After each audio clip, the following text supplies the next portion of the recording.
Kumusta mga ka-DC? Wow, nakakatuwa at mas marami ng comments ngayon. Salamat po sa inyong lahat.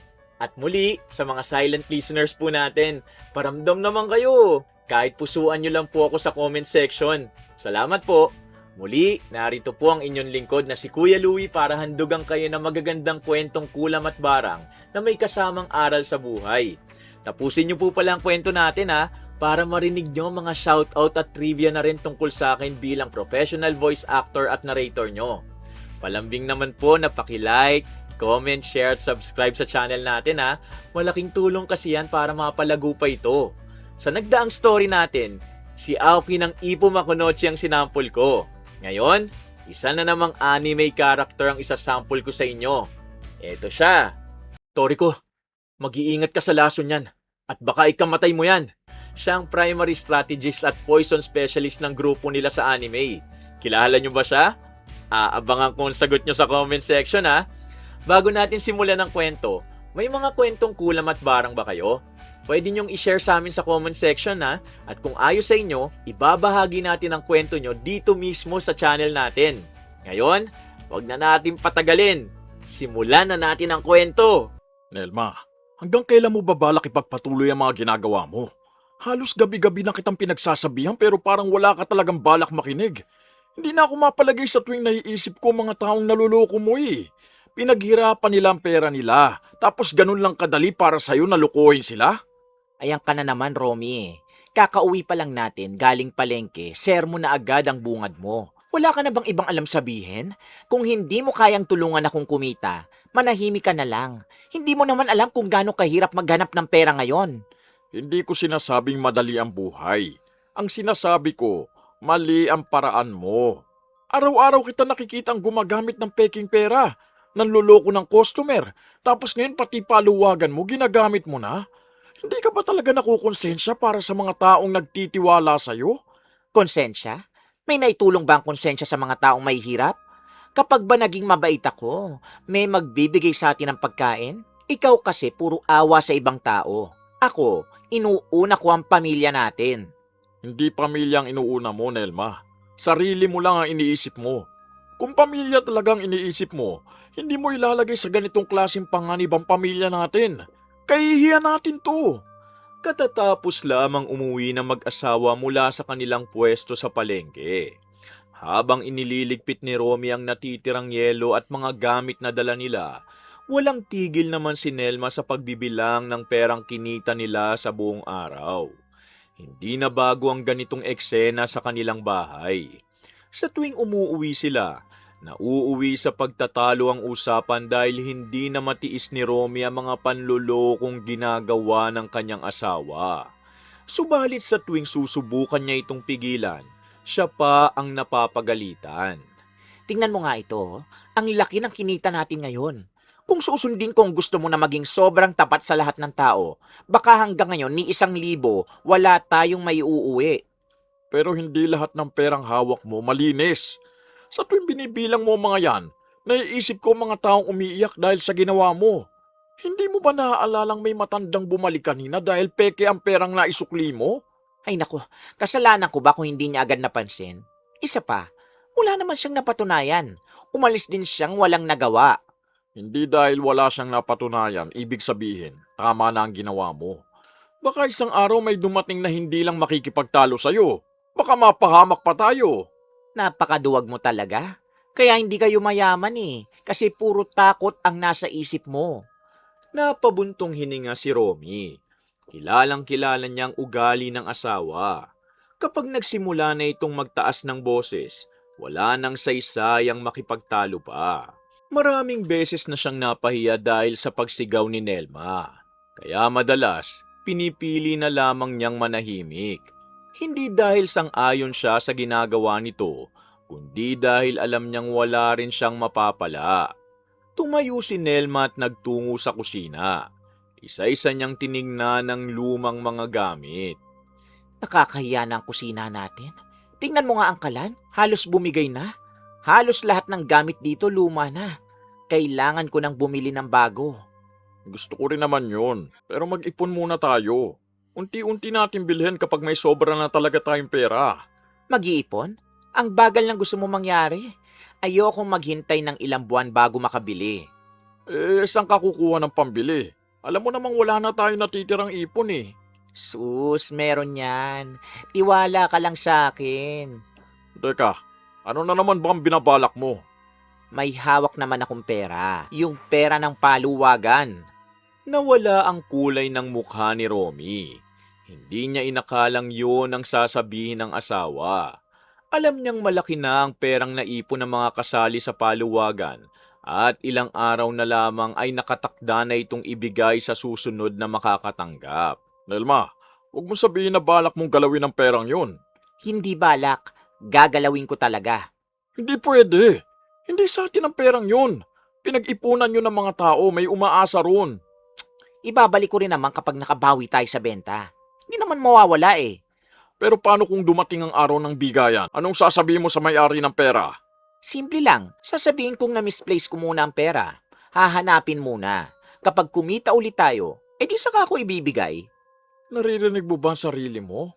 Panibagong kasinungalingan na naman ang balak mong gawin. Ay, mas gusto mo bang manatili tayong naghihirap? Ikaw kasi, Romy, puro awa sa ibang tao. Wala ka namang alam kung paano dumiskarte. Kung andiskarte, manloko ng kapwa, ayoko ng ganyang buhay. Hindi ako matatahimik habang alam kong may taong umiiyak dahil sa atin. Napailing si Nelma at walang pakialam na isinara ang bag na kinalalagyan ng pera. Sa isip niya, wala siyang ginagawang mali. Ang mahalaga, makuha niya ang gusto niya. Kung kailangan niyang magsinungaling at gamitin ang perang hindi kanya, handa niya yung gawin basta't mapakinabangan niya ito. Tahimik na lamang na naupo si Romy sa isang sulok ng bahay. Hindi niya alam kung paano pa niya mapipigilan ang asawa. Ilang beses na niyang sinubukang kumbinsihin ito na itigil ang panloloko. Ngunit sa bawat pagkakataon, siya lamang ang napapahiya. Gayunpaman, hindi pa rin siya sumuko. Nelma, pakinggan mo naman ako kahit ngayon lang oh. Hindi pa huli ang lahat. Hindi mo pa nagagalaw ang pera. Mag-ipon na lang tayo para... Anong hindi pa huli? Matagal ko nang napag-isipan ito. Sawang-sawa na ako magtiis sa mga lumang gamit sa bahay. Kung maghihintay pa ako sa gusto mong paraan, baka ilang taon pang lumipas bago tayo makabili ng bago. Pero ilang beses ko man sasabihin sa'yo na ang perang gagamitin mo, hindi sa atin. Isipin mo naman ang babaeng makakatanggap niyan sa linggo. Baka may pinaglalaanan ng pera yun. Problema niya na yon. Hindi ko naman itatakbo ang pera ha. Parang hihiramin ko lang na hindi niya alam. Ibabalik ko rin kapag nakabawi tayo. Hindi hiram ang tawag dyan kung wala kang pahintulot. Panloloko pa rin yun, Nelma. Sandaling natahimik ang mag-asawa at tanging lagaslas ng tubig sa lababo ang maririnig. Kinuha naman ni Nelma ang isang maliit na kwaderno kung saan nakasulat ang pangalan ng lahat ng kasali sa kanyang paluwagan. Isa-isa niyang tiningnan ang mga yun at napangiti nang makita ang halagang hawak niya. Alam mo kung bakit ako pinipiling magpatakbo ng paluwagan? Kasi nagtitiwala sila sa akin. Hindi nila iisiping magagawa ko silang lokohin. Yun nga ang mas masakit eh. Buong-buo ang tiwala nila sa'yo. Pero gagamitin mo lang yun para sa sarili mong interes? Kapag nalaman nilang ginawa mo, hindi lang pera mawawala sa'yo. Pati pangalan mo, masisira. Hayaan mo na ang pangalan. Ang importante, may mabibili akong gusto ko. Kapag naibalik ko na ang pera, makakalimutan din nila ang lahat. Napailing na lamang si Romy. Alam niyang wala nang saysayang makipagtalo pa. Tahimik siyang tumingin sa kalendaryong nakasabit sa dingding. 2 araw na lamang at linggo na. Yun na ang araw na hinihintay ng miyembro ng paluwagan. Habang si Nelma abala sa pag-iisip ng mga bibilin niyang bagong gamit, si Romy naman hindi mapakali dahil pakiramdam niya yun na ang simula ng mas malaking kapahamakan. Hanggang sa lumipas ang mga araw at sumapit ang araw ng linggo. Maaga pa lamang, abala na sina Nelma at Romy sa kanilang pwesto sa palengke. Habang inaayos ni Romy ang mga isda, huminto ang babae sa harap ng kanilang tindahan. Ilang mamimili ang napalingon nang marinig ang usapan. Ay, magandang umaga, Nilma. Pasensya na kung maaga akong napadaan. Alam mo naman siguro kung bakit ako nandito. Ngayon na kasi ang napag-usapan nating araw ng bigayan ng paluwagan. Kailangan ko talagang perang yun. Nako, alam ko yon. Pero nagka-problema kasi. Kaninang umaga ko pa hinahanap ang pera pero hindi ko makita. Baka na-misplace ko lang. Bigyan mo muna ako ng konting panahon. Ha? Paano mangyayari hindi mo makita? Ikaw mismo nag-iingat niyan. Ilang buwan kong pinag-ipunan ang bawat hulog ko. Hindi ako lumiban kahit minsan dahil alam kong darating ang araw na ito. Hindi ko naman sinasabing hindi ko ibibigay. Ang sabi ko lang, hahanapin ko muna. Bakit parang ako pa ang sinisisi mo? Hindi kita sinisisi. Nag-aalala lang ako. Bukas ng enrollment ng anak ko. Kapag wala akong naibayad, baka hindi siya makapasok sa klase. Nelma, baka pwede mo muna siyang kausapin na maayos. Mukhang talagang gipit na siya eh. Ikaw nga ang tumigil. Hindi naman ikaw ang kinakausap eh. Hindi ko lang matiis na makita siya nagmamakawa. Alam mong ilang buwan niyang hinintay ang araw na ito eh. Kung naawa ka, ikaw ang magbigay ng pera. Huwag mo akong diktahan sa sarili kong paluwagan. Sa hindi ko nga maalala kung saan ko nailagay eh. Pag nahanap ko, ibibigay ko rin naman. Sandaling natahimik ang babae bago muling huminga ng malalim. Ay, Nilma, pakiusap. Kahit kalahati lang muna. Manghihiram na lang ako sa iba ng kulang. Basta may maipambayad lang ako sa paaralan ng anak ko. Paulit-ulit ka naman eh. Wala nga akong maibigay dahil hindi ko pa makita ang pera. Alin bang hindi mo maintindihan doon? Kung ganun, sabihin mo kung kailan mo talaga maibibigay para naman may asahan ako. Kapag nahanap ko, hindi ko alam kung ilang oras o ilang araw. Hindi ko na kayang maghintay ng matagal, Nilma. Sana naman hanapin mo na agad. Mas dumami ang mga taong napapahinto sa paligid ng kanilang pwesto. Ang iba, nagkukunwaring namimili habang palihim na nakikinig sa usapan. Napansin niyo ni Romy kaya lalo siyang hindi mapakali at binulungan ng asawa. Nelma, ayusin na natin to. Ayokong umabot pa sa mas malaking gulo. Ikaw ba may hawak ng tindahan? Wag mo akong paunahan. Hindi kita pinangungunahan. Natatakot lang ako na baka mawala na ng tiwala ang mga tao sa atin. Bahala sila kung maniwala sila o hindi. Hindi ako matatakot sa kahit sino. Pero hindi lahat ng problema nadadaan sa tapang. Ano pa ba ang gusto mo marinig? Sinabi ko nang wala pa ang pera. Ang gusto ko lang, tuparin mong pinangako mo. Hindi naman ako humihingi ng limos dito. Pera ko yun, Nilma. Oo na, sinabi ko rin hahanapin ko, di ba? Hindi mo ba naiisip na may umaasa sa pirang yun? Hindi lang ako ang maapektuhan. Anak ko rin. Problema mo na yon. Hindi ko obligasyong intindihin ang lahat ng problema ng mga kasali sa paluwagan. Napakurap si Romy. Kahit siya, hindi makapaniwala sa narinig mula sa asawa. Nelma, sobra na yata ang sinasabi mo. Ano ba, Romy? Kanina ka pa singit ang singit. Dahil alam kong wala siyang kasalanan. Hindi siya dapat ang nahihirapan. Kung gusto mong kampiyan siya, edi sumama ka na sa kanya. Akala ko mapagkakatiwalaan kita. Kaya nga ako sumali sa paluwagan mo. Kung alam ko lang na ganito ang mangyayari, hindi na sana ako naghulog kahit 1 piso. Ano, tapos ka na ba? Marami pa akong customer na aasikasuhin. Ganito na lang ba kadali para sa iyong baliwalain ang pinaghirapan ng ibang tao? Ang gusto ko lang naman na hanapin mo agad kung talagang nakalimutan mo kung saan nailagay. Hay, paulit-ulit. Istorbo ka na sa trabaho ko at negosyo, alam mo yon? Hindi ko akalaing magbabago ka ng ganito, Nilma. Peste naman, oh. Dami mo sinasabi. Hirap ka bang umintindi? Lumayas ka na sa pwesto ko. Kapag nahanap ko ang pera, tatawagan na lang kita. Wala nang naisagot ang babae. Pinunasan niya ang kanyang mga luha. Saka dahan-dahang tumalikod at naglakad palayo. Tahimik lamang siyang sinundan ng tingin ni Romy. Habang si Nelma, muling ngumiti at hinarap ang mga bagong customer na parang walang nangyaring pagtatalo. Nang sumunod na araw, Romy, bilisan mo nga ang paglalagay ng yelo sa mga isda. Maya-maya lang, dadagsa na naman ang mga mamimili. Ayoko may umalis na customer dahil lang mukhang hindi sariwa ang paninda natin. Ito na nga, di mo na kailangan magmadali. Maaga pa naman at hindi pa ganun karami ang tao. Isa pa, kagabi halos hindi ako nakatulog kakaisip dun sa babae. Hays, hanggang ngayon ba yung pa rin ang naiisip mo? Ilang beses ko nang sinabi sa'yo na babayaran ko rin siya. Hindi naman ako tatakbo. Pero hindi mo rin sinabi kung kailan. Alam mong kailangan niya ang perang yun. Hindi ako mapalagay sa tuwing naaalala ko mukha niya eh. Kung gusto mong problemahin ang lahat ng tao sa palengke, bahala ka. Ako, negosyo ang iniisip ko.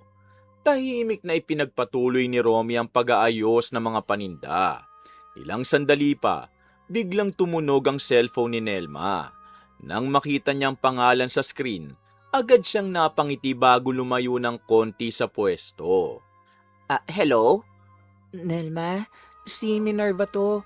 Baka hindi mo na ako maalala. Magkaklase tayo ng high school. Oh, Minerva, ikaw pala. Ang tagal na nating hindi nagkita. Kumusta ka na? Paano mo nalaman ang number ko? Ayos lang naman. Ikaw mukhang maganda na ang takbo ng negosyo mo nakikita ko kasi minsan ang mga post mo tungkol sa mga paninda mong seafood. Saka doon ko nakuha sa account mong number mo. Nilagay mo rin doon, di ba? Ay, oo nga pala. Salamat naman kahit papano tuloy-tuloy ang bentahan. Ikaw ba? Anong maipaglilingkod ko sa'yo? Nako, may ipapakisuyo sana ako. Katiwala ako ngayon ng isang resort. May malaking handaan kami sa susunod na linggo at akong inatasan ng mga amo ko na humanap ng mapagkukunan ng mga seafood. Napangiti ng malawak si Nelma. Ramdam niyang malaking oportunidad ang tawag na yun. Ay nako, tamang-tamang itinawag mo. Marami kaming supply ng seafood dito. Sabihin mo lang kung anong kailangan nyo. Sigurado ka ba? Kasi ayoko mapahiya sa mga amo ko Minerva naman, kilala mo ko. Hindi kita ipapahiya. Sabihin mo lang ang listahan. Kailangan namin ng 50 kilo ng hipon, 30 kilo ng sugpo, maraming alimango, lobster at kung maaari, may king crab din. Sandaling natigilan si Nelma nang marinig ang huling sinabi ni Minerva. Alam niyang ni minsan, hindi pa sila nakapagbenta ng king crab dahil napakamahal nito at wala silang sapat na kapital upang bumili. Subalit mabilis niyang itinago ang pag-aalinlangan sa kanyang boses. May king crab din kami. Huwag ka mag-alala. Kaya naming ihanda ang lahat ng order mo. Talaga? Naku, mabuti naman. Nag-aalala kasi ako na baka mahirapan akong humanap ng supplier. Hindi ka na dapat maghanap ng iba ha. Ako na ang bahala sa lahat. Habang kausap ni Nelma si Minerva, palihim siyang pinagmasdan ni Romy. Hindi niya man marinig ang buong usapan. Napansin niyang paulit-ulit ang pagngiti ng kanyang asawa. Bagay na kadalasan itong ginagawa kapag may balak itong pagkakitaan. May isa pa pala akong gustong itanong. Dahil malaking halagang order, ano ang sistema ng bayaran nyo? Karaniwan, humihingi kami ng 50% advance payment. Yun ang patakaran namin para makabili agad ng mga seafood at maireserba ang order ng customer. Wala namang problema ron. Hindi rin naman akin ang perang ipambabayad. Ibibigay yun ng mga amo ko. Gusto lang nilang siguradong hindi magkakaproblema sa araw ng handaan. Nako, makakaasa ka. Hindi ka mapapahiya sa akin.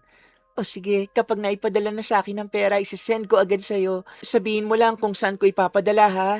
Salamat sa tiwala, Minerva. Hindi mo pagsisisihan ang pagpili mo sa akin. Pagkababa ni Nelma ng tawag, hindi niya napigilang mapangiti. Kaagad niyang sinend kay Minerva ang account niya kung saan ito pwedeng ipadala ang pera. Nasend na rin kasi niya ang kabuang halaga sa lahat ng order nito. Maya-maya lamang, tumunog ang kanyang cellphone bilang hudyat ng natanggap na malaking halaga ng advance payment. Mahigpit niyang hinawakan ng telepono habang nakatingin sa confirmation ng padalang pera. Sa kabilang panig ng pwesto, napansin niyo ni Romy at dahan-dahan siyang lumapit sa asawa. Baka sa kanyang mukhang pag-aalala. Nang lumapit si Romy, kaagad na sinabi ni Nelma ang magandang balita. Ako naman, Nelma. Sabihin mo nga sa akin na mali lang ang narinig ko. Huwag mo sabihin pumayag ka sa lahat ng hinihingi niya. Pati king crab. Wala naman tayong ganong paninda. At lalong wala tayong perang pambili. Ano ba ang problema mo? Kaya nga humingi ako ng advance payment para may pang-ikot ng puhunan. Dami mo talagang iniisip. Hindi sapat ang perang ipinadala niya. Alam mo kung gaano kamahal ang king crab. Kahit pagsama-samahin pang ipon natin, kulang pa rin. Paano mo tutuparin ang pinangako mo? Hindi ko na problema kung paano. Ang importante, nasa akin na ang pera. Yan ang naman ang sinasabi ko eh. Hindi mo ba napansin na pareho lang ito sa ginawa mo sa paluwagan? Nangako ka na ibabalik mo agad ang pera, pero hanggang ngayon wala pa rin. Napatingin si Nelma sa paligid upang matiyak na walang nakakarinig sa kanila. Nang makitang abala mga mamimili, muli siyang humarap kay Romy. Makinig ka sa akin. Ang hirap sa'yo, inuunahan mo agad ng takot ang lahat. Hindi pa nga dumarating ang araw ng delivery, parang talunan ka na kung magsalita. Dahil alam kong imposible ang ipinangako mo. Ayokong may isa na namang taong umiyak dahil sa panluloko mo. Tigilan mo nga ako. Hindi ko kailangan ng sermon. Kung gusto mong tumulong, magtrabaho ka. Kung hindi, huwag kang makialam sa mga diskarte ko. Hindi diskarte ang tawag dyan, Elma. Estafa na yan. Tinanggap mo ang pera kahit alam mong wala kang kakayahang tuparin ang usapan. Hindi na sumagot si Nelma. Sa halip, maingat niyang inilagay ang cellphone sa kanyang bag at mahigpit itong isinara. Sa isip niya, mas mahalagang malaking halagang hawak niya kaysa sa paulit-ulit na paalala ng kanyang asawa. Habang si Romy nananatiling nakatingin sa kanya, unti-unti namang nabuo sa isip ni Nelma ang balak kung saan niya unang gagamitin ang perang ipinadala ni Minerva. Kinahapunan, muli siyang kinausap ni Romy. Nelma, pakiusap naman oh. Huwag mong galawin ang perang ipinadala ng kaklase mo noon. Hindi yun sa atin eh. Kapag dumating ang araw ng delivery at wala kang naibigay, siguradong malaking gulo ang mangyayari. Hindi mo ba naiintindihan? Kung hindi ko gagalawin ang perang ito, saan ako kukuha ng maibibigay doon sa babaeng kanina pang naghihintay ng pera niya sa paluwagan? Kapag wala akong ibinigay, baka araw-araw na naman akong guluhin. Nakakasawa na. Mas lalo ka lang nalulubog eh. Ginagamit mong isang estafa para takpan ang nauna mong panluloko. Hindi mo ba nakikitang lalo lang lumalaki ang problema? Problema ko na yon. Ang trabaho mo, tumulong sa tindahan. Hindi yung pakialaman lahat ng desisyon ko. Hindi yung pakialaman lahat ng desisyon ko. Asawa mo ko. Paano ko mananahimik kung nakikita kong unti-unti mong sinisira ang buhay natin? Binuksan ni Nelma ang kahong pinaglalagyan ng kanilang pera. Isa-isa niyang pinaghiwalay ang kinita nila sa tindahan at ang advance payment na ipinadala ni Minerva na nakuha na niya. Wala man lang siyang bakas ng pag-aalinlangan sa mukha. Makalipas ang ilang oras, muling dumating ang babaeng miyembro ng paluwagan. Halatang pagod at balisa ito habang mahigpit na yakap ang kanyang bag. Nilma, pasensya ka na kung bumalik ako. Wala na talaga akong ibang malalapitan. Sinabihan ako ng paaralan na hanggang bukas na lang ang ibibigay nilang palugit. Sinabi ko naman sa'yo, di ba? Hindi ko pa rin nakikita ang buong pera. Kahit kaunti lang sana, kahit pang down payment lang sa matrikula, makikiusap na lang ako sa principal na hulugan ang natitira. Ay, sandali. Binuksan ni Nelma ang kanyang bag at naglabas ng isang makapal na sobre. Binilang niya ang ilang pirasong perang galing sa ipinadalang advance payment ni Minerva bago iniabot yon sa babae. Ito na lang muna. Huwag mo muna akong kulitin tungkol sa natitira. Kapag nahanap ko na yon, tatawagan na lang kita. Pasalamat ka at inabunuhan ko na muna. Pero kulang pa ito. Wala pa nga sa kalahati. Hay, bakit ba hindi ka nalang magpasalamat dahil pera ko yan? Naawa ako sa'yo kaya ibibigay ko muna sa'yo. Nilma, paano ko ipaliliwanag ito sa paaralan? Ang sabi mo nung sumali ako sa paluwagan, siguradong makukuha ko ang buong halaga sa araw ng bigayan. Hindi ko kontrolado ang lahat ng nangyayari. Kung ayaw mo, pwede ka maghintay hanggang mahanap kong pera. Napayuko ang babae. Kahit halatang hindi siya kumbinsido sa paliwanag ni Nelma, wala na siyang nagawa kundi tanggapin ang perang iniabot nito. Maraming salamat na rin. Sana maibigay mo agad ang kulang.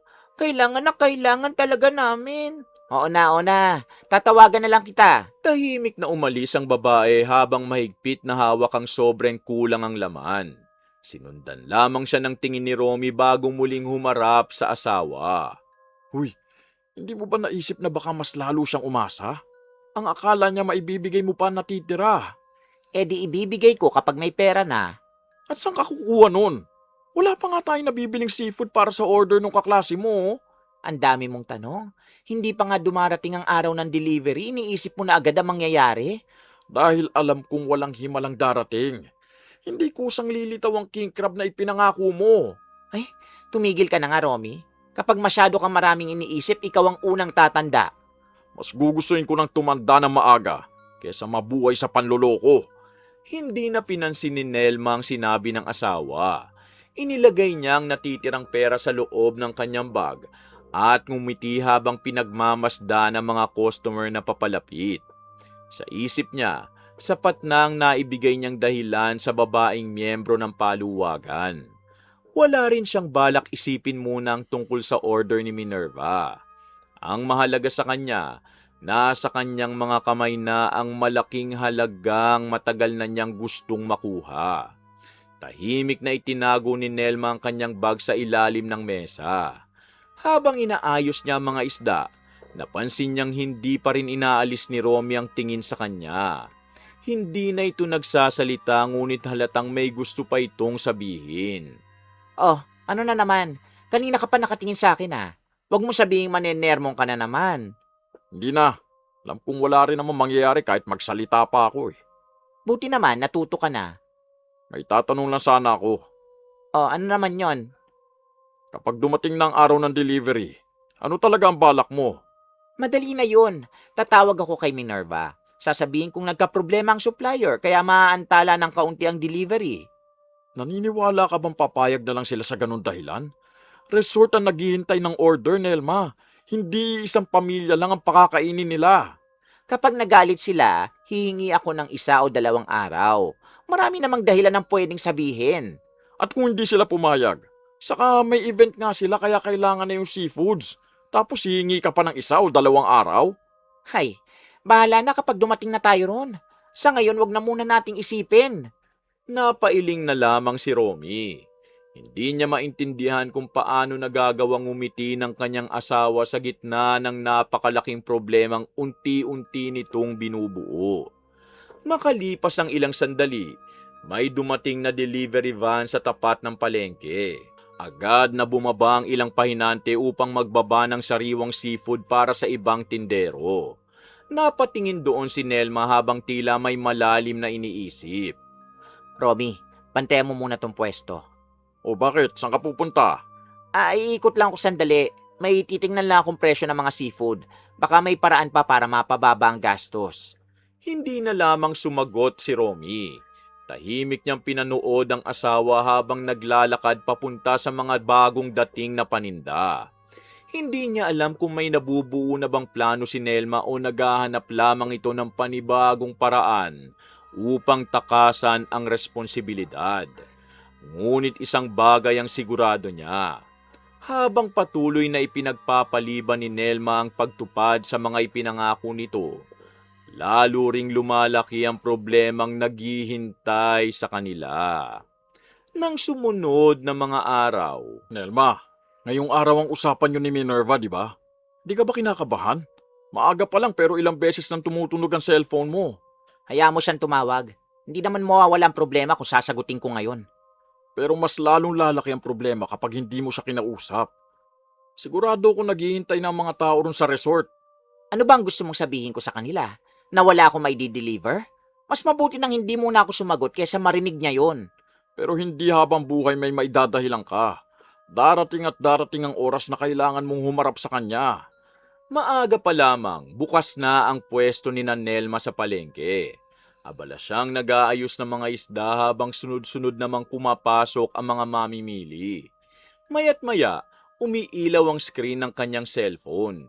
Ngunit isang tingin lamang ang ginagawa niya bago niya ito binabalik sa ilalim ng mesa. Romy, kunin mo nga yung maliit na kahon sa likod. Anong kahon? Yung kulay asul. Bakit? Huwag ka ng maraming tanong. Kunin mo na lang. Tahimik na inilapag ni Romy ang maliit na kahon sa mesa. Nang buksan niyo ni Nelma, bumungad ang makapal na bungkos na mga pekeng 200 at 500 piso. Napabuntong hininga si Romy at bumulong. Oh, ayan ka na naman. Hindi ka na nadala. Gagamitin mo na naman yan? Siyempre, sayang naman kung itatapon ko. Hindi ka ba natatakot na may makahalata? Kaya nga isinasabay ko sa oras na maraming bumibili. Walang nagbibilang ng sukli kapag nagmamadali. Pero may mga bumabalik at ilang beses na nangyari yan. Oh, may napatunayan ba sila laban sa akin? Bago makasagot si Romy, may isang matandang lalaki ang lumapit sa kanilang pwesto upang bumili ng isda. Pabili nga ng 2 kilo ng bangus. Sige po sir, pipiliin ko ang pinakamaganda. Magkano lahat? 600 pesos po lahat. O, itong 1,000. Sandali lang po ha. Mabilis na binilang ni Nelma ang sukli. Habang nakatalikod ang matandang lalaki upang ilagay sa eco bag ang kanyang binili, palihim na nagsingit si Nelma ng isang pekeng 200 piso. Tahimik lamang na napapikit si Romy. Salamat ha. Maraming salamat din po. Balik po kayo. Pagkaalis ng matanda, hindi na napigilan ni Romy ang magsalita. Kawawa naman yun. Baka pambili pa niya ng gamot ng perang ibinayad niya. Hindi ko na problema kung saan niya gagamitin ang pera, no? Paano kung mamaya pa lang matuklasan niya ng peke ang naisukli mo? Di bumalik siya rito. Katulad ng dati. Itatanggi ko lang naman. Napakadali para sa iyo magsinungaling, Nelma. Ibang-iba ka na nga simula nung mag-asawa na tayo. Ay, ang drama mo naman. Napakadali rin para sa iyong maawa.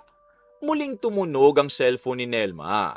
Nakita niyang si Minerva na naman ang tumatawag. Hindi niya yun sinagot. Pinindot niya lamang ang silent mode at ipinagpatuloy ang pagtitinda. Si Minerva na naman yan, oh. Hindi mo pa rin sasagutin? Wala naman kaming pag-uusapan eh. May pag-uusapan kayo. Hinihintay niya ang order na ipinangako mo. Kapag hindi ko sinagot, mapapagod din yon. Hayaan mo na. Hindi ka ba naaawa? Kaibigan mo rin naman yan, di ba? Dating kaklase lang. Huwag mong gawin drama. Sunod-sunod na namang dumating ang mga customer. Mabilis na kumilos si Nelma sa pagtitimbang, paghiwa ng isda at pagsukli sa mga bumibili. Samantala, walang tigil ang pag-vibrate ng cellphone niyang nakasilent. Ako naman, higit 100 ng tawag na yata yan, Nelma. Hayaan mo sabi. Paulit-ulit ka naman, ang kulit mo. Lumipas ang ilang oras at lalo pang dumami ang tao sa palengke. Samantala, sa kabilang bayan, nagsimula na ring dumating ang mga bisita sa resort. Abala si Minerva sa paghahanda habang panay ang tingin niya sa kanyang cellphone.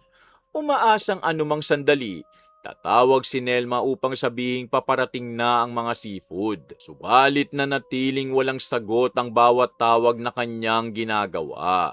Minerva, hindi na magandang pakiramdam ko rito, ha? Kanina pa ako nagtatanong sa'yo kung nasa na ang seafood. Maya-maya lang magsisimula nang dumating ang mga bisita. Ano na ba talaga nangyayari? Kailangan pang iluto ang mga yun. Sir, pasensya na po. Hindi ko rin po maintindihan kung bakit hindi sumasagot si Nelma eh. Hindi naman po siya ganito. Baka po may nangyari lang pong hindi inaasahan. Mahigit 100 tawag na ang ginawa mo, hindi ba? Kahit isang text o tawag man lang, wala. Wala po, sir. Nagre-ring lang tapos kusa nang napuputol. Kanina pa po ako umaasa na baka tumawag siya pabalik. Minerva, sana tamang tiwalang ibinigay mo sa taong yon. Ikaw ang nagsabing maaasahan siya kapag hindi na tayo nagganap ng ibang supplier. Alam ko po, sir. Kaya nga nahihiya na rin po ako eh. Pero pakiusap, bigyan niyo lang po ako ng kaunti pang oras. Baka papunta na po sila. Huminga ng malalim ang baklang amo bago sumulyap sa malaking bulwagan ng resort. Sa isang dumarating ang mga bisita habang abala ang mga empleyado sa paghahanda. Subalit ang mga seafood na pangunahing ihahain sa handaan, wala pa ring bakas. Samantala sa palengke, tuloy pa rin ang masiglang bentahan sa pwesto ni Nelma. Habang nagbibilang siya ng pera, muli niyang narinig ang mahinang pag-vibrate ng kanyang cellphone. Pagkakita niya sa pangalan ni Minerva, napailing na lamang siya bago tuluyang pinatay ang cellphone. Hindi yun nakaligtas sa paningin ni Romy. Pinatay mo pa talaga? Paano ka na makukontak ni Minerva niyan? Mas mabuti nang walang istorbo. Sumasakit lang ang ulo ko sa kakatawag niya. Hindi ka ba kinakabahan kahit konti? Kapag nalaman niyang niloko mo siya, hindi lang galit ang haharapin mo. Baka kasuhan ka rin niya. Kapag dumating ang oras na yon, saka ko naiisipin. Sa ngayon, gusto ko muna magtinda ng tahimik. Kaya itiko mo yung bibig mo, Romy. Hindi na sumagot pa si Romy. Kahit siya, hindi niya na alam kung hanggang saan niya kayang tiisin ang ugali ng kanyang asawa. Samantala, Minerva, tingnan mo nga ang nangyayari. Napilitan kaming baguhin ang menu dahil walang dumating na seafood. Ilang bisita na nagtatanong kung nasaan ang mga ipinangako natin putahe. Alam mo ba kung gaano kalaking kahihiyan ang inabot ng resort? Sir, patawad po. Hindi ko rin po akalaing mangyayari to. Kanina pa po ako tumatawag kay Nelma pero hindi talaga siya sumasagot. Mahigit 100 tawag ng ginawa mo. Kung matino ang intensyon ng supplier mo, kahit isang tawag o text man lang sana, ginawa na niya. Umaasa pa rin po akong baka may nangyari lang sa kanya. Hindi ko po maisip na magagawa niya tong gawin sa akin. Minerva, tigilan mo na nga ang pagtatanggol sa taong malinaw na niloko tayo. tahimik na yumuko si Minerva. Hindi na niya maitanggi ang katotohanang unti-unti nang lumilinaw sa kanyang isip. Ngayon, sabihin mo sa akin, nasaan ang 50% cash advance na ipinadala natin? Naipadala ko na po kay Nelma, sir. Yun po ang napag-usapan namin eh. Kailangan daw po niya yun para makabili agad ng mga seafood. Ibig sabihin, wala ka na maibabalik sa resort? Wala na po. Pero pupuntahan ko po siya. Gagawin kong lahat para maibalik ang pera. Hindi ganun kadali yun. Dahil sa nangyari, hindi lang perang nawala sa atin. Nasira rin ang pangalan ng resort. Sir, pakiusap po. Bigyan niyo lang po ako ng pagkakataon. Hahanapin ko po si Nelma. At kung hindi mo siya makita, anong isasagot ko sa may-ari? Na nagtiwala tayo sa supplier na bigla na lang nawala? Ako na lang po mananagot. Huwag niyo na lang po akong paalisin. Paano ka mananagot kung wala ka rin maibabalik na pera? Magtatrabaho po ako. Kahit hulugan ko na lang po. Huwag niyo lang po akong tatanggalin. Pasensya na Minerva ha. Matagal na kitang pinagkatiwalaan. Pero napakalaking pagkakamali nito. Hindi na kita maaaring panatilihin sa trabaho. Sir, pakiusap po. Ito lang ang pinagkukunan ko ng ikabubuhay. Wala na po akong ibang mapapasukan. Masakit man, kailangan kong unahin ng resort. Simula ngayon, huwag ka nang pumasok. Sana naman po wag. Pero hindi ko po kayo masisisi. Ako nagtiwala sa maling tao. Tahimik na kinuha ni Minerva ang kanyang bag at lumabas ng opisina. Pagdating sa labas ng resort, muli niyang inilabas ang kanyang cellphone. Ilang ulit niyang tinawagan si Nelma ngunit hindi pa rin ito sumasagot. Nelma, hindi sapat ang simpleng paghingi mo ng tawad. Dahil sa ginawa mo nawalan ako ng trabaho. At ako pa ang pinagbabayad sa perang ipinagkatiwala ko sa'yo. Hindi ako titigil hanggat hindi kita nahaharap. Kailangan mong panagutan ang lahat ng sinira mo sa buhay ko. Mahigpit niyang hinawakan ang cellphone. Sa bawat hakbang niya, lalo lamang tumitindi ang galit na unti-unti nang pumapalit sa sakit at pagkadismayang nararamdaman niya. Paglabas ni Minerva ng resort, agad siyang nagtungo sa terminal. Habang naghihintay ng masasakyang bus, muli niyang sinubukang tawagan si Nelma ngunit nakapatay na talaga ang cellphone nito. Pinatay mo na talaga ang cellphone mo, ah. Ganyan mo na lang ba kadaling takbuhan ang lahat ng ginawa mo? Hindi mo lang ako niloko, Nelma. Pati ang mga taong nagtiwala sa akin na damay dahil sa kasinungalingan mo. Kung iniisip mong susuko na lang ako, nagkakamali ka. Hindi ako titigil hanggat hindi mo ibinabalik ang perang ipinagkatiwala ko sa'yo. Hindi ko hahayaan na habang ako naghihirap, ikaw naman ang masayang ginagastos ang perang hindi naman sa'yo.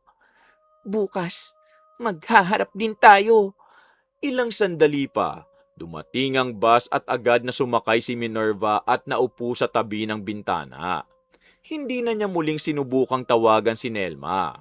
Tahimik lamang siyang nakatanaw sa kalsadang dinaraanan ng sasakyan. Samantala sa palengke, nagsisimula ng magligpit sina Nelma at Romy. Nelma, mag-aalas 5 na. Isara na natin ang pwesto. Sige, ikaw na magligpit ng mga timbangan. Ako na magbibilang ng pera. Siya nga pala, may kutob akong hindi titigil ang kaklase mo hanggat hindi kanya nakakaharap. Hayaan mo siya. Wala naman siya magagawa kung wala akong maibibigay eh. Hindi lahat ng tao basta na lang sumusuko, Nelma. Baka mamaya kung ano pang gawin niya. Hindi rin lahat ng tao kaya kong takutin. Tahimik na inilagay ni Romy ang mga natitirang isda sa lalagyan habang isinisilid naman ni Nelma sa kanyang bag ang kinita nila sa maghapon. Pagkatapos, sabay nilang isinara ang kanilang pwesto at umuwi. Bandang gabi, dumating si Minerva sa palengke, ngunit nadatnan niyang sarado na ang tindahan ni Nelma. Nalaman niya mula sa isang matandang tindero na maaga itong nagsara at maaga ring nagbubukas araw-araw. Wala siyang nagawa kundi ang umalis at nagpasyang bumalik kinabukasan. Kinaumagahan, maaga pa lamang, muli nang abala sina Nelma at Romy sa kanilang pwesto habang unti-unti nang dumarami ang mga mamimili. Nelma, Hindi man lang lumingon si Nelma. Patuloy lamang siyang nagsukli sa isang mamimili bago inayo sa mga natitirang isda sa mesa. Nelma, alam kong naririnig mo ko. Narinig kita. Nakikita mo namang may mga bumibili. Maghintay ka. Maghihintay ako. Sanay na rin naman akong paghintayin mo. Mahigit 100 beses na rin siguro kitang tinawagan. Ni isang tawag o mensahe wala akong natanggap sa'yo. Hindi ko obligasyong sagutin lahat ng tawag mo. Hindi nga obligasyon ang sagutin ang tawag ko. Pero obligasyon mong tuparin ang pinangako mo. Obligasyon mong ibalik ang perang ipinagkatiwala ko sa'yo. Hindi sumagot si Nelma. Kinuha niya ang isang malaking bangus at nagsimulang kaliskisan yon. Lumipas ang ilang minuto bago tuluyang humupa ang bentahan. Oh, ano ba talaga ang sadya mo? Hindi ako pumunta rito para gumawa ng gulo kahit pag galit na galit ako. Nandito ako dahil umaasa pa rin ako maayos natin to. Maayos? Ano pa ba nga ayusin? Yung perang pinadala ko sa'yo. Yung order na hindi mo dinala. Yung nawala akong trabaho dahil sa kagagawan mo. Hindi ko kasalanan kung pinaalis ka. Nelma, hindi ako nagsasalita dahil galit lang ako. Nagsasalita ako dahil wala na akong ibang malapitan. Ikaw lang ang may hawak ng perang ipinagkatiwala ko. Ay, paulit-ulit ka naman eh. Saglit na napatingin si Nelma kay Minerva bago muling ibinalik ang pansin sa kanyang ginagawa. Nung tumawag ako sa iyo tungkol sa order ng resort, ikaw pa ang nagsabing kaya mong kumpletuhin ang lahat. Ikaw pa ang nagsabi na wag akong mag-alala dahil matagal ka nang nagbebenta ng seafood. Hindi kita pinilit. Ikaw ang nangako. Nagka-problema eh. Anong magagawa ko? Kung nagka-problema ka, bakit hindi mo sinabi? Bakit pinatay mong cellphone mo? Bakit hinayaan mong mapahiya ako sa harap ng amo ko at ng mga bisita? Ano pa bang gusto mong marinig? Ang totoo. Gusto kong marinig ang totoo, Nelma. Ito na ang totoo. Wala akong maibabalik na pera sa'yo. Napabuntong hininga si Minerva. Ilang sandali siyang tumahimik bago muling nagsalita. Alam mo ba kung bakit ikaw ang una kong naisip na supplier? Hindi dahil ikaw ang pinakamura. Hindi dahil ikaw ang pinakasikat. Ikaw ang pinili ko dahil magkaklase tayo noon. Kilala kita. Akala ko kilala kita. Hay nako, huwag mo na nga idamay ang nakaraan, Minerva. Marami nang nagbago. Hindi ko yun isinusumbat. Pinapaalala ko lang sa'yo kung gaano kalaki ang tiwalang ibinigay ko. Nang magtanong ang amo ko kung sigurado ba ako sa'yo, ako pa nagsabing wag na siyang maghanap ng iba dahil hindi mo kami bibiguin. Masyado ka naman kasing naniwala. Oo, at yun ang pinakamalaking pagkakamali ko. Tahimik lamang na nakinig si Romy habang patuloy na inaayos ang mga paninda. Ramdam niyang unti-unti nang umiinit ang usapan ng dalawang babae. Subalit pinili muna niyang wag makialam. Sige, kung ayaw mo talagang ibalik ang pera ngayon, sagutin mo na lang ang isang tanong ko. Ano na naman yon? Saan mo dinala ang perang ipinadala ko? Bakit? Anong pakialam mo kung saan ko ginamit? May pakialam ako dahil hindi mo naman pera yon. Ipinagkatiwala lang yun sa'yo para sa order ng resort. Siyempre, nagastos na. Ano pa ba? Ganun lang? Nagastos na? Wow, hindi ako makapaniwala. Oo, may mga pinagkagastosan kasi ako eh. At anong pinagkagastosan mo? Sabihin mo. Karapatan ko malaman kung saan napunta ang perang ipinagkatiwala ko sa'yo. Bumili lang naman ako ng mga gamit sa bahay. Nagbayad ako ng ilang utang. Yung iba, ipinambili ko ng paninda. O ngayon, alam mo na. Napahigpit ang pagkakahawak ni Minerva sa kanyang bag. Ibig sabihin, nung ipinangako mong naghahanda ka para sa order, alam mo nang ginagamit mo na pala ang pera sa ibang bagay? Eh ano ngayon? Wala ka naman na magagawa eh. Huwag mo akong gawin tanga. Alam mo bang pwede kitang ipadampot sa pulis? Ang dami mong alam. Oo, dahil ngayon ko lang nakikita ang totoong ikaw. Alam mo kung anong pinakamasakit, Nelma? Hindi. At wala rin akong balak alamin.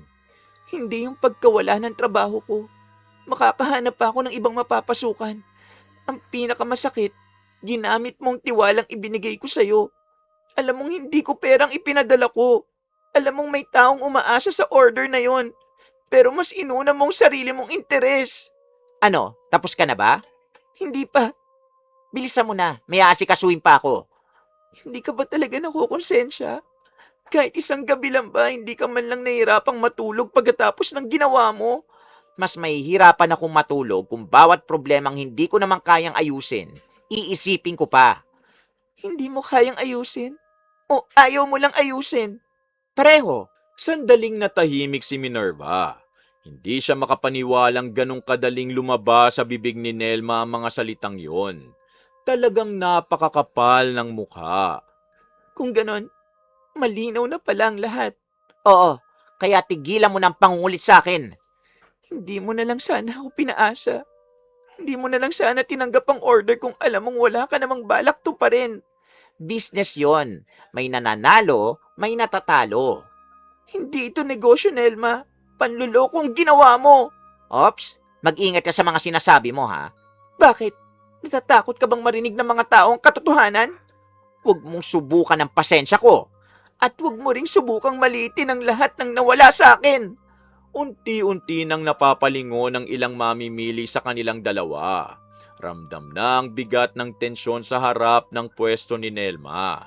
Subalit sa kabila ng mga matang nakatingin sa kanila, walang isa man sa dalawang babae ang gustong umatras sa kanilang pinagtatalunan.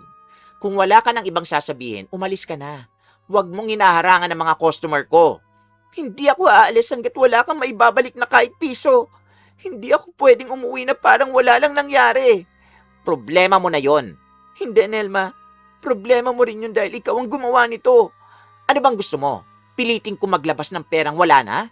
Tahimik na napapatingin ang ilang mamimili sa kanilang dalawa. Ramdam na ng lahat ang lumalalang tensyon sa harap ng pwesto. Hindi lang perang hinihingi ko. Gusto kong marinig na inaako mong ginawa mo. Pero mukhang wala ka talagang balak. Oo, dahil wala naman akong dapat akuin. Hanggang ngayon, kaya mo pa rin magsinungaling. At sino ka para turuan ako kung ano ang totoo? Ako ang taong sinira mo ang buhay. Kung ganyan ka kahina, hindi ko na kasalanan yon. Hindi kahinaan ang magtiwala. Ang masama, yung ginagamit ang tiwala ng ibang tao para sa sariling pakinabang. Tapos ka na ba sa drama mo? Nakakabagot na kasi. Hindi pa. Inuulit ko. Hanggat hindi mo ibinabalik ang pera, hindi ito matatapos. Paulit-ulit ka, nakakairita ka na, alam mo yon? Mas nakakairita ang taong walang konsensya. Biglang tumalikod si Nelma at muling hinawakan ng isda ng tila baliwala ang lahat ng sinabi ni Minerva. Doon tuluyang napuno si Minerva. Ganito na lang ba talaga? Para sa'yo wala lang ang lahat? Sa tindi ng kanyang galit, nahila niya ang malaking batsyang puno ng isda sa harap ng pwesto. Bumagsak yon sa simento. Nagkalat ang mga isda at yelo sa paligid. Napaatras sa mga mamimili habang napatingin ang mga katabing tindero sa nangyari.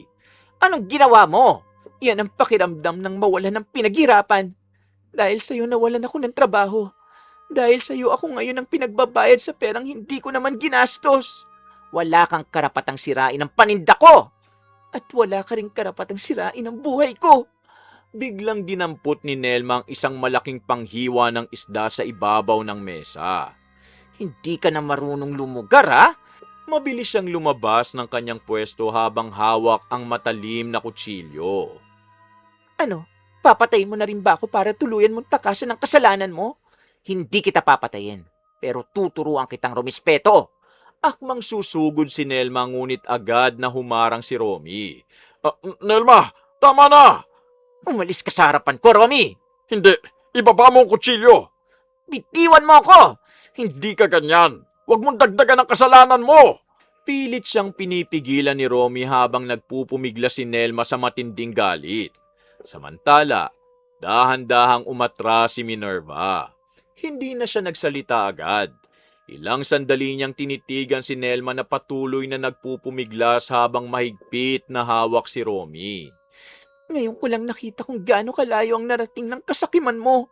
Lumayas ka ditong babae ka. Baka mapatay kita. Aalis ako. Pero tandaan mo ang araw na to. Oo, huwag ka nang babalik dito. Hindi na ako babalik para makiusap. Tahimik na tumalikod si Minerva at naglakad palayo sa palengke. Mahigpit niyang kinuyom ang kanyang mga kamao habang pinipigilan ang pagpatak ng kanyang mga luha. Kung ayaw mong managot sa batas ng tao, hahanapin ko ang paraang hindi mo matatakasan. Hindi na siya lumingon pa. Buo na ang kanyang pasya na humanap ng taong makakatulong upang pagbayarin si Nelma sa lahat ng kasamaan nito. Habang naglalakad palabas ng palengke, hindi na napigilan ni Minerva ang pagpatak ng kanyang mga luha. Mahigpit niyang hawak ang kanyang bag habang paulit-ulit na bumabalik sa isip niya ang lahat ng sinabi ni Nelma. Hindi ko akalaing aabot tayo sa ganito. Kahit isang beses hindi ko narinig na nagsisi ka. Pinagkatiwalaan kita dahil naniwala akong mabuti kang tao. Pero mali pala ako. Hindi na siya nagtagal sa palengke. Agad siyang sumakay ng tricycle pauwi. Samantala, naiwan sina Nelma at Romy sa kanilang pwesto. Ano bang pumasok sa isip mo? Paano kung hindi kita napigilan kanina? Siya nagsimula. Sinira niya mga paninda ko.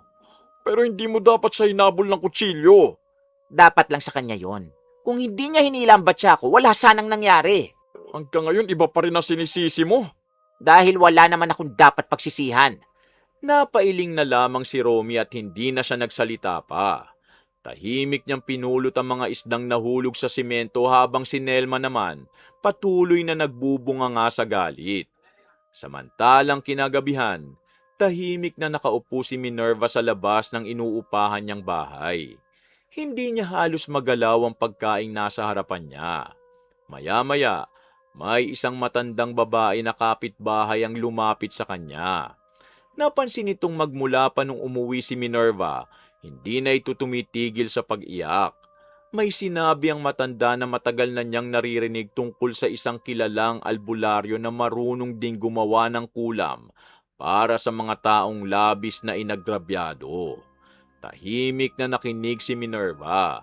Hindi siya agad nagsalita. Hindi ako naniniwala sa mga ganong bagay.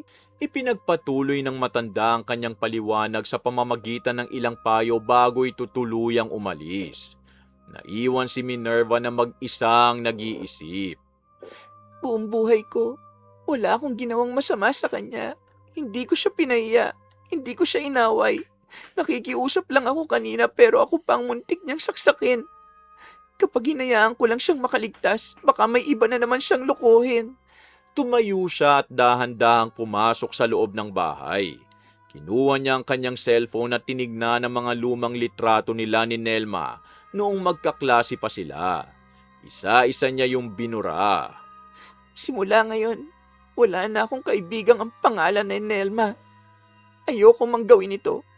Pero pakiramdam ko, wala na akong ibang natitirang paraan. Kinabukasan, maaga pa lamang, naghanda na si Minerva. Tinanong niya ang matandang kapitbahay kung saan matatagpuan ang albularyong nabanggit nito. Matapos niyang malaman ang lugar, hindi na siya nagdalawang isip.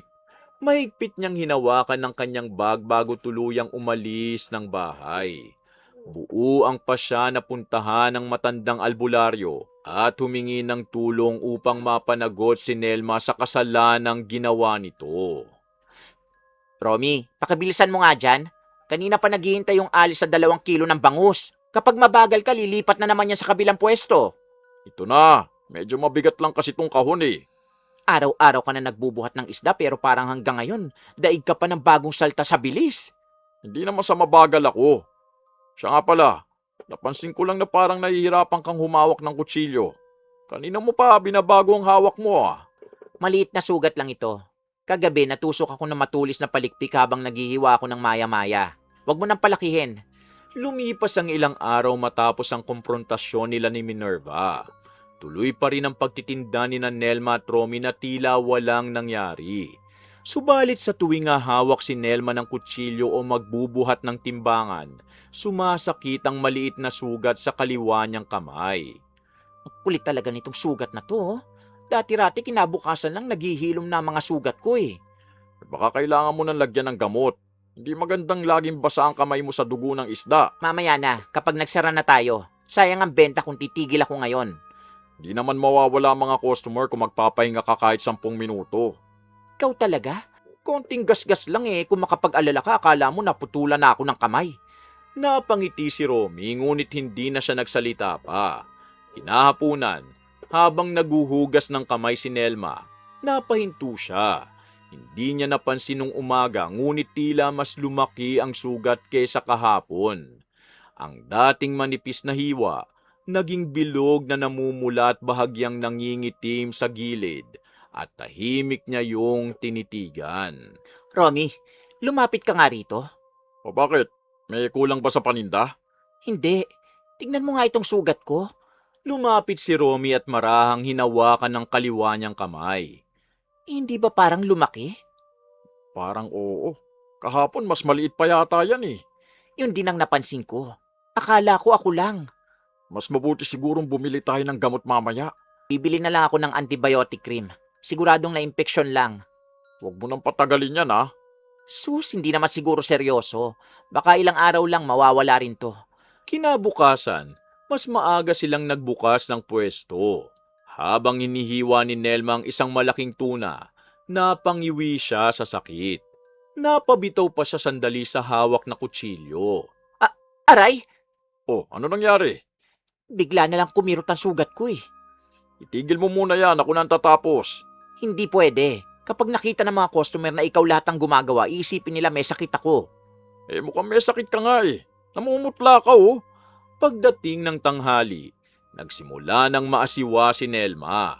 Pakiramdam niya, may kakaibang amoy na sumusunod sa kanya. Palihim niyang inamoy ang kaliwa niyang kamay. Napakunot ang noo niya. Hindi yun amoy dugo ng isda at hindi rin yun amoy yelo o kaliskis. May kakaibang amoy na hindi niya maipaliwanag. Tahimik siyang nagtungo sa gripo at paulit-ulit na hinugasan ng kamay gamit ang sabon. Pagbalik niya sa pwesto, muli niyang inamoy ang sugat. Naroon pa rin ang amoy. Romy, Oh, bakit? amuyin mo nga ito. Marahang inilapit ni Nelma ang kaliwa niyang kamay. Napansin niyang nagbago ang mukha ni Romy. Naamoy mo rin? Oh, ang baho. Akala ko ako lang ang nakakaamoy. Hindi normal ang amoy na yan ah. Hindi na sumagot si Nelma. Tahimik niyang ibinaba ang tingin sa sugat. Mas maitim na ngayon ang paligid nito kaysa kahapon. At sa unang pagkakataon mula nang siya ay masugatan, nakaramdam siya ng kaba. Hindi na niya alam kung simpleng sugat pa ba ang dala ng matulis na palikpik o may mas malala nang nagsisimulang mangyari sa kanyang katawan. Nang sumunod na araw, Romy, may gusto akong sabihin sa'yo.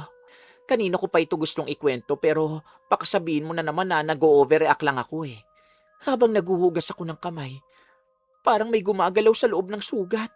Hindi ko maipaliwanag ang pakiramdam. Hindi naman masakit pero parang may kung anong gumagapang sa ilalim ng balat ko. Ano? Nagbibiro ka ba? Ano na naman pinagsasasabi mo? Mukha ba ako nagbibiro? Kahit ako natatakot na. Ilang beses kong pinisil pero wala naman lumabas. Tapos maya-maya bumalik na naman ang pakiramdam. Para bang may buhay ang sugat. Elma, wag mo nang galawin. Baka lalo lang lumala. Isara na muna natin ang tindahan kung hindi mo na kaya. Hindi pa. Konti na lang ang natitirang paninda eh. Pero hindi ko maintindihan kung bakit parang lumalalim ang sugat. Kaninang umaga bilog lang to eh. Ngayon parang kinakain ang laman ng kamay ko. Tahimik na muling tinignan ni Nelma ang kanyang kaliwang palad. Napansin niyang tila mas umitim ang pinakagitna ng sugat. Hindi na ito simpleng kulay pula ng impeksyon. Para itong nabubulok na laman na unti-unting lumalalim. Hindi niya namalayang nanginginig na pala ang hawak niyang kutsilyo. Romy, tignan mo ulit. Hindi ba parang mas lumaki na naman? Kanina lang hindi naman ganito kalaki. Oo nga no, imposible. Oo, imposibleng ganito kabilis. Hindi naman pwedeng sa loob lang ng ilang araw lumawak agad. Buwi na tayo, hindi na ako kampante. Hindi na tumutol si Nelma. Sa unang pagkakataon, kusa niyang ibinaba ang kutsilyo at nagsimulang magligpit ng gamit. Habang isinasara niya ang kahon ng timbangan, bigla siyang napahinto. Unti-unti niyang itinaas ang kanang kamay. May maliit na maitim na tuldok sa likod nito. Hindi yung sugat at hindi rin gasgas. Tahimik niya itong kinuskos gamit ang hinlalaki ngunit hindi ito natanggal. Romy, hindi naman ako nasugatan sa kanang kamay pero bakit meron akong sugat na tulad nitong sa kaliwa na natusok ng palikpik? Dahan-dahang napatingin si Romy sa maliit na maitim na bakas. Pareho silang natahimik. Sa pagkakataong yon, kahit si Nelma hindi na makumbinsi ang sariling isa lamang yung ordinaryong impeksyon. Kinabukasan, Romy, hindi ko na talaga kaya. Kagabi halos hindi ako nakatulog. Pakiramdam ko sinusunog ang kaliwa akong kamay. Pero kapag hinahawakan ko naman, parang yelo ang lamig. Kaya nga kanina pa kita kinukumbinsi. Hindi na ito pwede ipagpaliban. Magpatingin na tayo sa doktor. Natatakot ako. Hindi na ito katulad ng dati. Tingnan mo, kahapon hanggang palad lang ang pangingitim. Ngayon umaakyat na. Mas lalo lang tayo mahihirapan kapag pinatagal pa natin yan. Ay, sige, isara na muna natin ang tindahan. maagang nagsara ang pwesto ni Nelma at Romy. Halos hindi na magamit ni Nelma ang kaliwa niyang kamay dahil sa matinding kirot. Samantala, ang maliit na maitim na baka sa kanan niyang kamay ay tila unti-unti ring lumalaki sa bawat araw na lumilipas. Pagdating nila sa ospital, agad siyang sinuri ng doktor. Nilinis ang sugat, binalutan ito at niresetahan siya ng mga gamot. Sumailalim din siya sa ilang pagsusuri upang malaman kung may matinding impeksyon o iba pang sakit. Lumipas ang 3 araw. Romy, bakit parang wala namang epekto ang gamot? Mas lumala pa yata. Inumin mo lang muna yung ayon sa bili ng doktor. Baka kailangan lang ng panahon. Panahon? Tignan mo ang kamay ko. Kanina lang may lumabas na panibagong maitim na bahagi. Ano? Kung ganun, bumalik tayo sa ospital. Hindi na nagdalawang isip si Nelma. Agad silang bumalik at muling nagpatingin. Matapos ang panibagong pagsusuri, pinalitan ang mga gamot at nilinis muli ang sugat. Gayunpaman, wala pa ring makapagbigay ng malinaw na dahilan kung bakit patuloy na lumalala ang kanyang kalagayan. Lumipas pa ang ilang araw. Romy, pati kanan kong kamay masakit na rin. Hindi na lang yan tuldok. Lumalaki na rin. Hindi ka ba talaga nasugatan dyan? Hindi.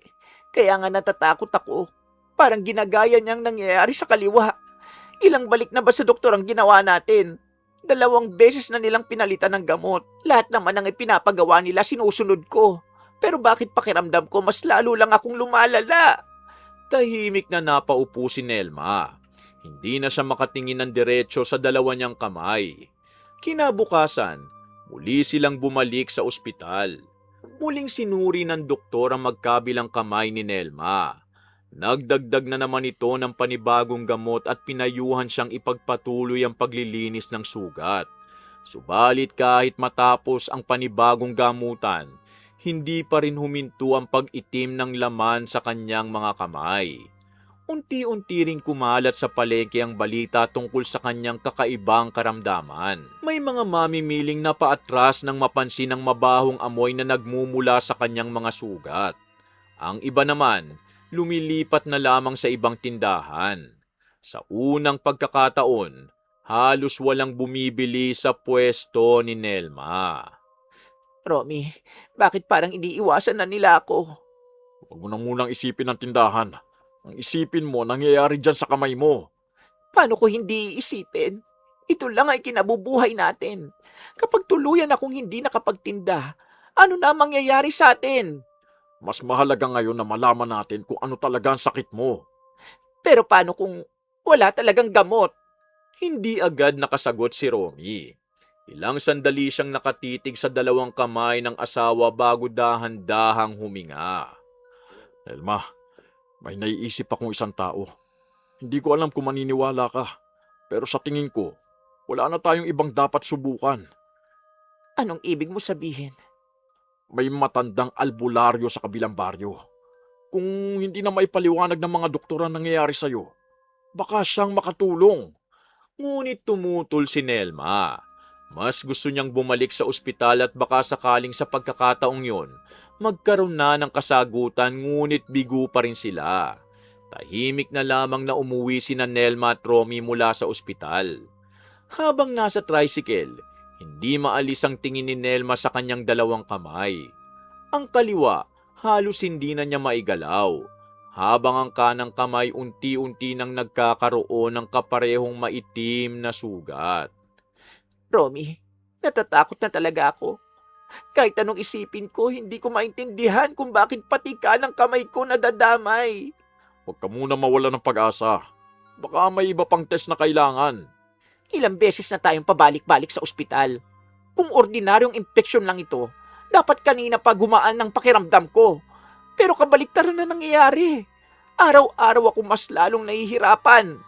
Pagdating nila sa bahay, agad na umupo si Nelma sa isang sulok. Dahan-dahan niyang tinanggal ang benda sa kaliwa niyang kamay. Halos mapaatras siya nang makita niyang mas lumawak pa ang nangingitim na bahagi. Sa paligid nito, tila unti-unti nang nabubulok ang laman. Hindi pwedeng ganito. Mahigpit niyang ipinikit ang mga mata at muling ibinalot ang benda. Nang subukan niyang tumayo, bigla siyang napangiwi sa sakit. Parang umaakit na hanggang braso ko ang kirot. Lumapit si Romy at inalalayan siyang makaupo muli. Nelma, bukas ng umaga wag na muna tayong dumiretso sa palengke. Bakit? Pupuntahan na natin ang albularyong sinabi ko. Wala namang mawawala kung susubukan natin eh. Tahimik na napatitig si Nelma sa kanyang mga kamay. Ilang sandali siyang walang imik bago dahan-dahang tumango. Sige, sasama ako. Sa totoo lang, wala na akong pakialam kung sino ang tumingin sa akin ngayon. Dr. Man o albularyo. Gusto ko lang malaman kung ano ba talaga ang nangyayari sa katawan ko. Tahimik na bumalot ang gabi sa kanilang bahay. Subalit sa kabila ng katahimikan, hindi nakatulog si Nelma. Tuwing ipipikit ang kanyang mga mata, tila nararamdaman niyang may kung anong unti-unting kumakain sa laman ng kanyang mga kamay. Pumasok sa isip niyang nakakatakot na posibilidad na baka nga hindi na ordinaryong sakit ang kanyang dinaranas. Lumapit kayo. Ilapag mo rito ang dalawa mong kamay at huwag mong ikahiya ang kalagayan mo. Sa tagal kong tumutulong sa mga tao, mas malalala pa riyan ang nakita ko. Pero habang nakatingin ako sa mga sugat mo, may isang bagay na agad kong napansin. Ang kaliwa mong kamay, nagsimula sa isang sugat. Pero ang kanan, hindi naman kailanman nasugatan. Gayunman, pareho silang unti-unting nabubulok. Hindi yan ang karaniwang nangyayari sa simpleng impeksyon. Kaya bago ako magsabi ng kahit ano, gusto kong maging tapat ka sa akin. Walang ililihim at walang babawasan na anumang kwento. Pagod na ako mag-isip kung bakit hindi ako gumagaling. Ilang doktor na tumingin sa akin. Lahat ng gamot na ibinigay nila ininom ko. Lahat ng ipinayo nila sinunod ko. Pero habang sinusunod ko mga bili nila, lalo namang lumalala ang mga kamay ko. Hindi na ako makatulog sa sakit. Hindi na rin ako makapagtrabaho ng maayos. Sa totoo lang, natatakot na ako. Pakiramdam ko unti-unti nang kinakain ng kung ano ang katawan ko. Narinig ko ang takot sa boses mo. Pero hindi pa yan ang gusto kong marinig.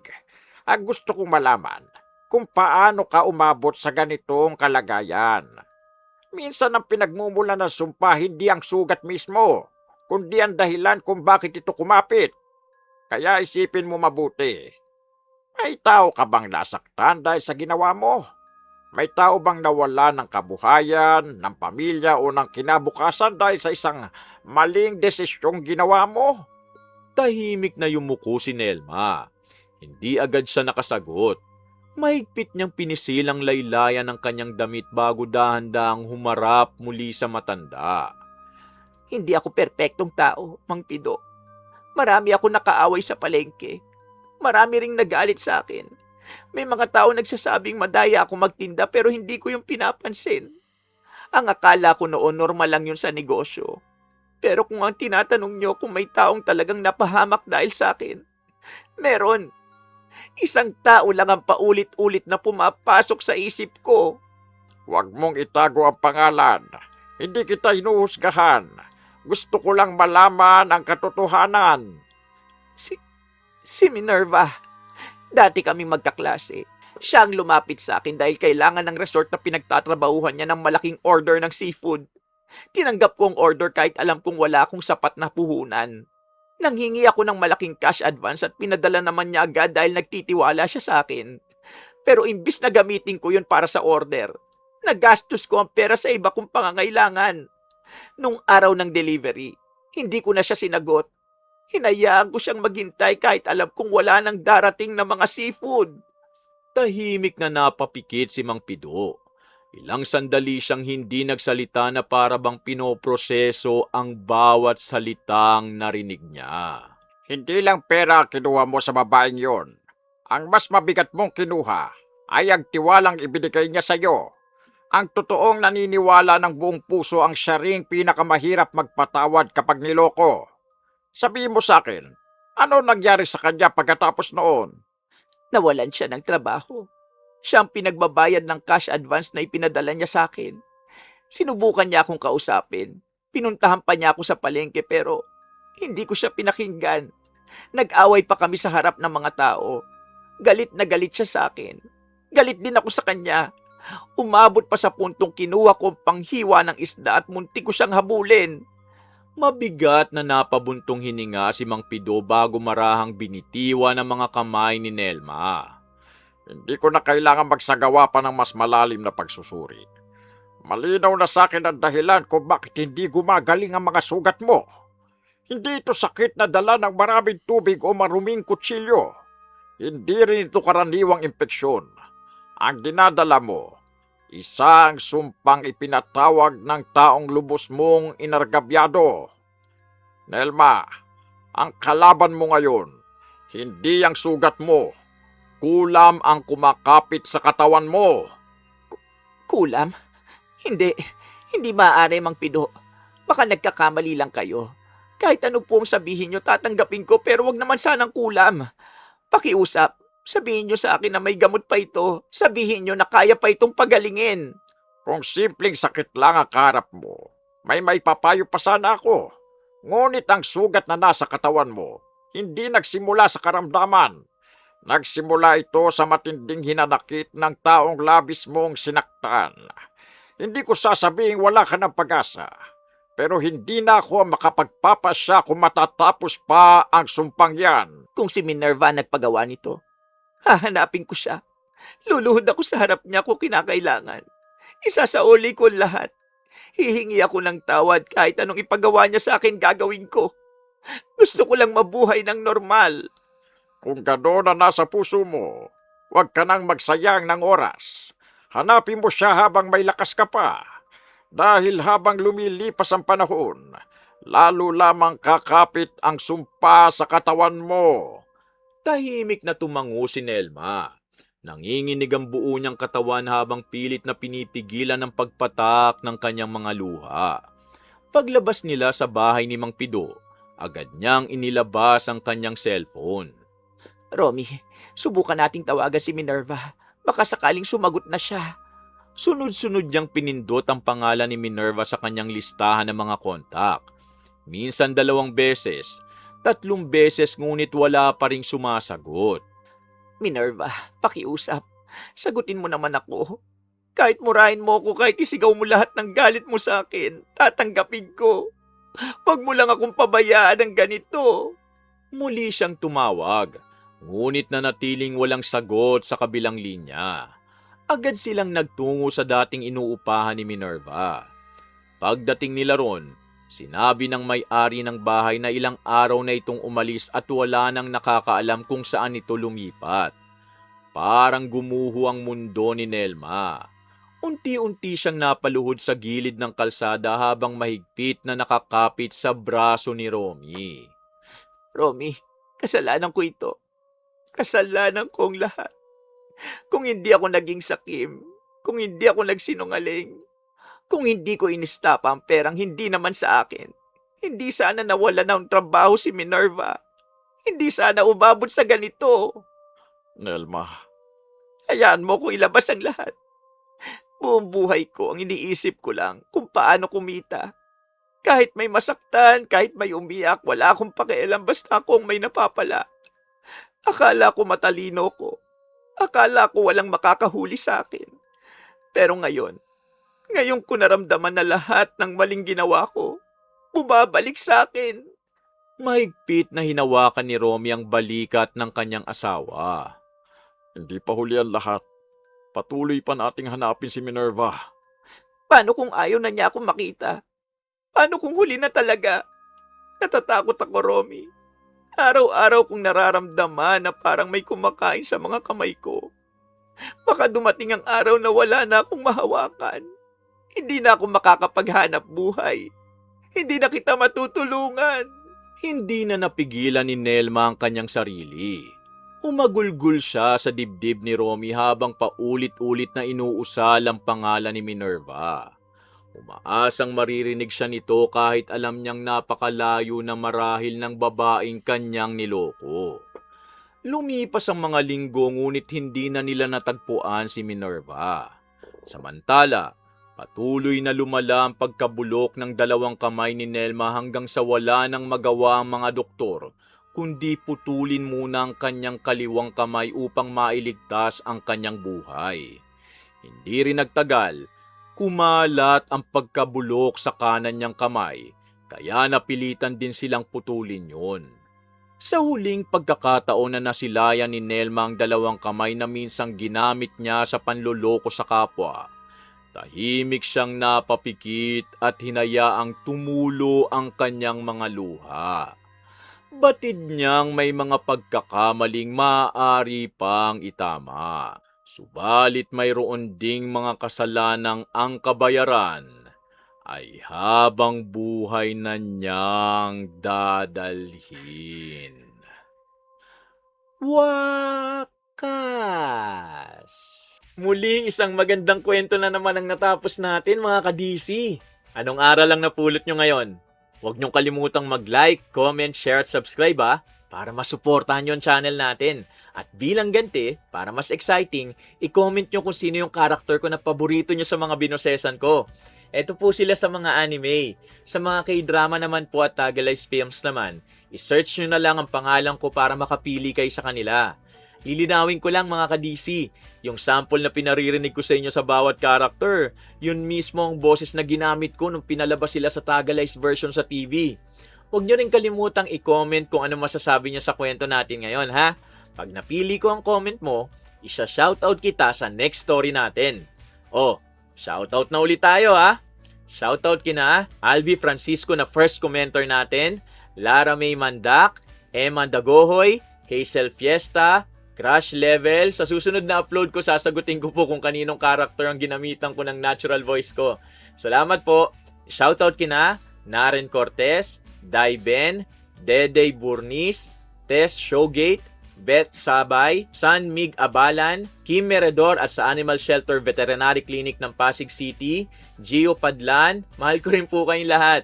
Eldaint Vin ng Davao Oriental, Glenda Perales ng Qatar, Griselda Dilantes, Carol Manzano Abrigo, Edna Bigtas, Tuba Family, Maria Lee Gallego, Aileen De La Peña, Naren Cortez ng Japan, Rowena Sas at kay Apple Joy, Congrats po sa graduation nyo ngayon sa UP Master's Degree. Shoutout din po sa SAS family, Sumampong family na sina Joanna, Isagani, Papa Bear, Ate Weng, at Jingjing. Kay Luis Mangako, Maria Grace Grefaldia, Merly Fatalia, at Riderick Decena. Shoutout kina Mama Lauren Boyles ng California, USA, kay Kuya Liam at Bebe Lay ng Quezon City, kina Bombom, Bebe Jam at Jillian ng Sampaloc, Manila, kay Tanod Potpot Mylas, Mamu Luvina at Papa Bong ng Manila, kay Kaysa Chua ng Torrance, California, at kay Josh and Lauren Rubio ng Buena Park, California. Pasensya na po sa mga hindi ko po na shoutout. Abangan nyo po sa mga susunod na upload natin. Kumusta po sa lahat ng mga kababayan natin na nasa ibang bansa? Mag-iingat po kayo palagi dyan. O paano? Samahan nyo ulit ang inyong lingkod na si Kuya Louie sa susunod na kwento natin ha. Maraming salamat po at pagpalain tayong lahat ng puong may kapal. Bye!